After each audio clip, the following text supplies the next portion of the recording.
কিভাবে আমরা এই নিয়ম মেনে চলি এবং ঈশ্বর কি আপনাকে ক্ষমা করবেন যদি আপনি বারংবার ভুল করেন ও ক্ষমা চান?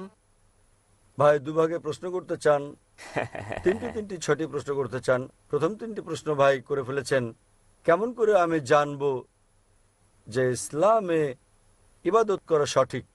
এটা বোঝা যেতে পারে ইসলামে কিভাবে আমরা ইবাদত করি সেটা কি ঠিক, অথবা এটা বোঝাতে পারেন যে ইসলাম কি সঠিক ধর্ম। আপনি কি বোঝাতে চান? আপনি জানতে চান কোনটা ইসলামে দ্বিতীয়টি, ইবাদতের ধারণা সম্পর্কে সেটা কি ঠিক নাকি?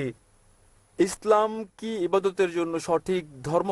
ভাই প্রথমে যে প্রশ্ন করেছেন তিনি জানতে চান কিভাবে তিনি জানবেন যে ইসলাম সঠিক ধর্ম আমাদের অনুসরণের জন্য, এবং দ্বিতীয় অংশ একই রকম, আমরা কিভাবে জানবো যে ইসলাম একমাত্র সত্যি। Yes sir. এবং তৃতীয়টি হচ্ছে তিনি বলেছেন, আমার একটা লেকচারে বলা হয়েছে, যীশু খ্রিস্ট তারপর শান্তি বর্ষিত হোক বলেছেন, যদি আপনি জান্নাতে যেতে চান আপনাকে সব নির্দেশনা মানতে হবে এবং তাওরাতে উল্লেখিত সকল নিয়মের অনুসরণ করতে হবে। কিভাবে এই যুগে আমরা তাওরাতের সব নিয়ম মেনে চলি? আমি চেষ্টা করব প্রথম দুটো প্রশ্নের জবাব একসঙ্গে দিতে। কি করে আপনি জানবেন যে ইসলাম সঠিক ধর্ম ইবাদতের জন্য, এবং কি করে আপনি জানবেন যে ইসলাম একমাত্র সত্যি?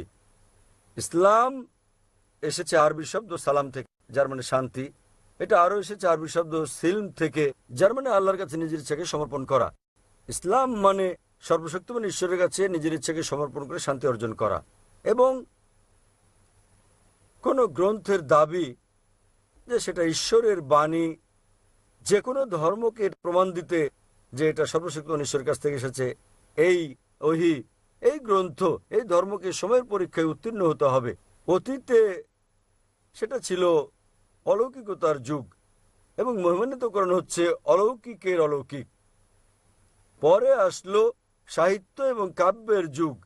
মুসলিম ও অমুসলিম আরব পণ্ডিতেরা একই সুরে তারা দাবি করলেন যে মহিমান্বিত কোরআন ছিল পৃথিবীর বুকে সবচেয়ে ভালো আরবি সাহিত্য। তবে বর্তমানে যদি কোনো ধর্মগ্রন্থ কাব্যিক ঢঙে বলে যে পৃথিবী সমতল, আধুনিক দুনিয়াকে তা গ্রহণ করবে?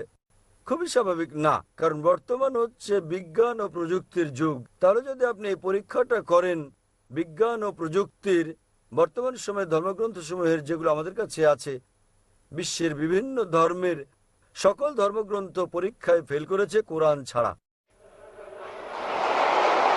আর আমি একটা লেকচার দিয়েছি কোরআন ও আধুনিক বিজ্ঞান সাংঘর্ষিক নাকি সামঞ্জস্যপূর্ণ বিষয়ের উপর। আমার সময় এখানে হবে না,